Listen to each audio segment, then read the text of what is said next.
The goal of the show was that each episode you might go into it being suspicious of a character and think one thing about them, but you would end that episode empathizing with them and kind of rooting for them, being like, boy, I sure hope they didn't do it because I like this person now.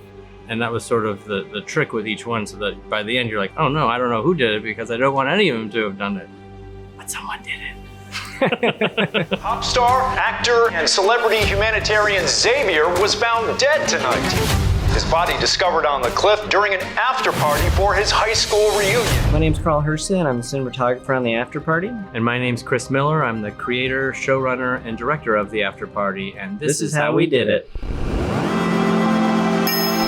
Do you remember what the elevator pitch was?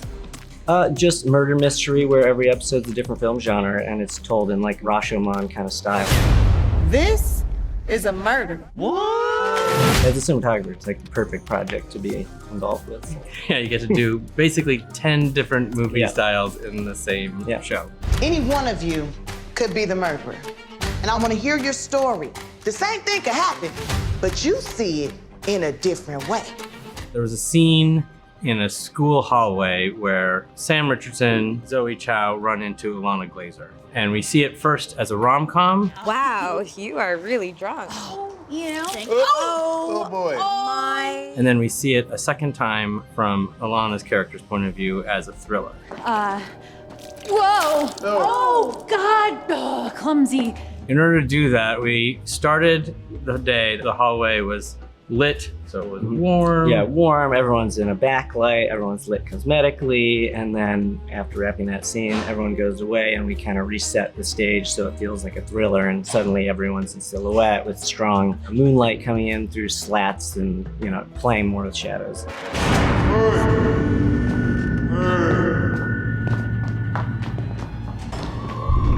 For all of these actors are really great.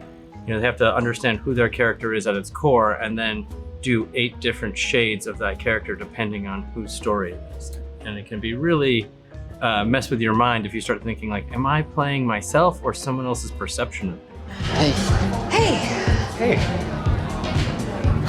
I feel like part of it was figuring out which versions of each genre was the most visual and had the most you could sink your teeth into. For something like the teen party movie, there's a lot of examples of that, but finding one that had a visual style to it that we could connect with and try to express. Some of the found footage movies that were really popular in like the early 2000s, for example. And with the rom-coms, we looked at a lot of the Richard Curtis ones, all the Hugh Grant. Anything with Hugh Grant in it, for sure. Musical, we did a musical, and a lot of discussion is like, is this a pop musical? Is this like a Bye Bye Birdie style film of a stage musical?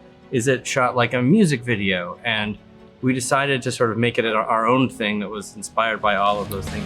Yeah, sure, whatever.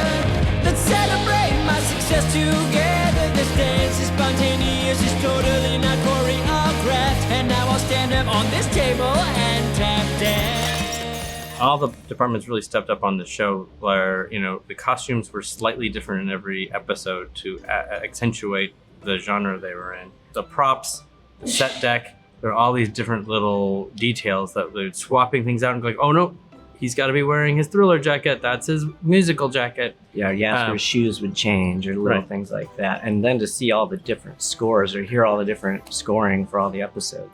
We all get one shot twice. We all get one shot twice. In other words, we get 2 shots in life. That's right, we all get one shot. Daniel Pemberton, genius composer. I think there's 10 different musical styles in the show. It was way more than he expected. Whoa! We gonna live forever! Yeah, so Dave Franco's Fall is like a big iconic moment, and we wanted it to look good, and so we had to ask Dave to drop 50 feet onto a mat. In order to make sure that he was comfortable, I did it first. I went up there to just do it, just to make sure that I could say, look, I did it, and I'm a scaredy cat, so it was fine. Which is our last day of shooting too, so luckily we'd already exhausted your efforts as a director at that If point. I died, it would have been fine. If someone would have edited it together. Just hold for Motorcycle Joe fun? Motorcycle. I'm gonna be late for my Harley convention. You want to confess to a murder? Because we need to know who killed him tonight. Bam. Everybody seems to be hiding something. Ryan Johnson, who did Knives Out, I had sent him an early cut of it, and midway through he goes like, I think I know who did it. And then he watched 2 more episodes like, no, I'm wrong. Never mind. Pretend I didn't say that. You're like, go ask Reddit. Reddit knows everything. Oh boy, the Reddit people really figured it out. Yeah, that was cool. I mean, I don't know if it was cool, but No, I think it was great. To see all the engagement was cool. And I think for most people who don't freeze frame every moment, you want them to, at the end, to go like, oh, I should have paid attention to that. I should have realized that. And sort of kick themselves for not noticing it. That's my favorite feeling when I watch a murder mystery. I was like, it was right there. Yeah.